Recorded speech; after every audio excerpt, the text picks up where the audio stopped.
Good afternoon বন্ধুরা, তোমরা সবাই কেমন আছো? আশা করি তোমরা সবাই খুব ভালো আছো, আমিও ভালো আছি। আজকে আমি একটু দেরি করে আমার ব্লগটা শুরু করলাম। তো বন্ধুরা দেখতে থাকো।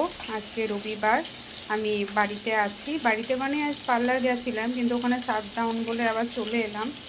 তো বাড়িতে আছি, বাড়িতে থেকে রান্নাটা করছি। এই যে মাছ ভেজে তুললাম, মাংস ম্যারিনেট করে রেখেছি। তো তোমরা আমার পুরো ভিডিওটা দেখতে থাকো। আর তোমরা সবাই কী রান্না করছো প্লিজ একটু কমেন্টে জানিও। তো টাটা।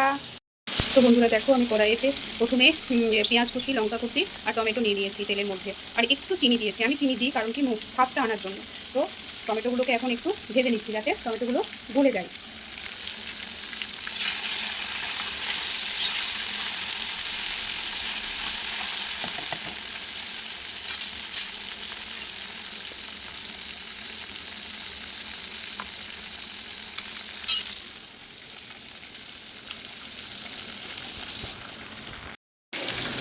তো দেখো বন্ধুরা, এখন আমি মশলা দিয়ে দিচ্ছি।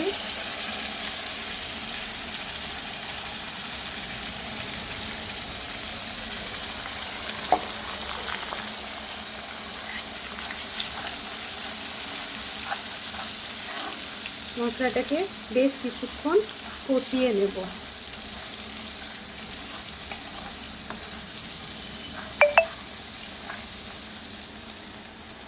দেখো, মশলাটাকে অনেকক্ষণ ধরে কষাতে হবে। মশলা কষানো হয়ে গেলে মশলা থেকে তেল ছেড়ে দেবে, তারপর মাংসটাকে ঢেলে দেব মশলার মধ্যে। তারপর মাংস সমেত মশলাটাকে কষিয়ে নেব। আর আলু ভেজে রেখেছি আলাদা করে, এই যে আলুটা ভেজে রেখেছি দেখতে থাক। তো এই আলুগুলোকেও মাংসর মধ্যে দিয়ে কষিয়ে নেব।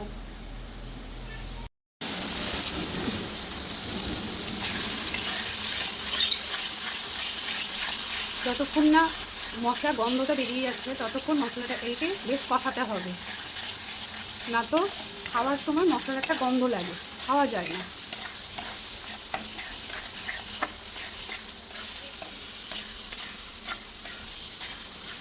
হ্যাঁ, অনেকেই তোমরা আমাকে বলেছো যে ছোটো গ্যাসে রান্না কেন হচ্ছে। ঠিক আছে, তো আমাদের হচ্ছে অ্যাকচুয়ালি আমাদের 3টে গ্যাস। এই ছোটো গ্যাসে আমরা মাছ মাংস ডিমটা করি, আর একটা আছে ভাতের গ্যাস, আর একটা আছে যেখানে আমাদের নিরামিষ রান্নাটা হয়, কারণ আমার মা নিরামিষ খাবারটাই বেশি খায়।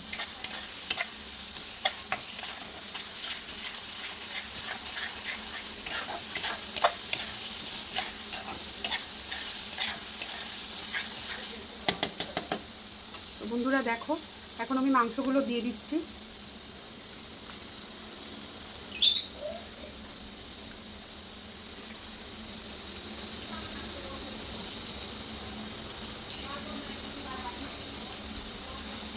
আবার মাংসটা দিয়ে আবার মশলাগুলোকে কষিয়ে নিচ্ছি।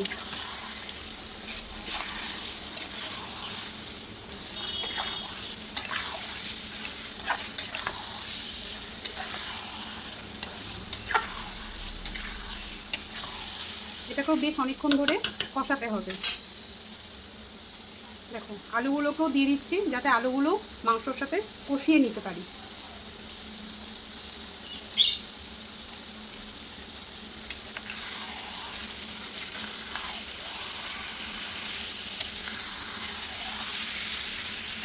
তারপর সব কিছু একসাথে কষা হয়ে গেলে প্রেসার কুকারে এটাকে দিয়ে তারপর সেদ্ধ করতে হবে।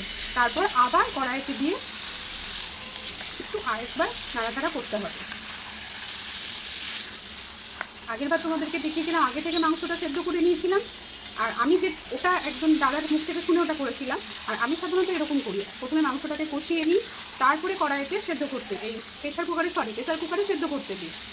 তারপর আবার প্রেসার কুকার থেকে কড়াইয়ে নিয়ে একটু নাড়াচাড়া করি মাংসটাকে।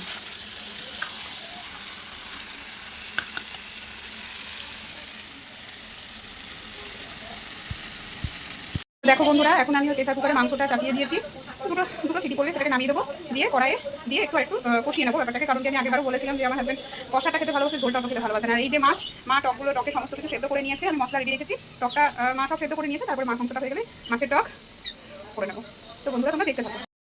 মাংসটা সিটি পড়ে গেছে তাই নামিয়ে দিয়েছি প্রেসার কুকারটা। এখন মাছের টকটা মাছগুলো দিয়ে ফুটতে দিয়ে দিয়েছি। ফুটে গেলেই টকটাকে নামিয়ে দেবো। তারপর আবার প্রেসার কুকার থেকে কড়াই মাংসগুলো নিয়ে একবার কষিয়ে নেব।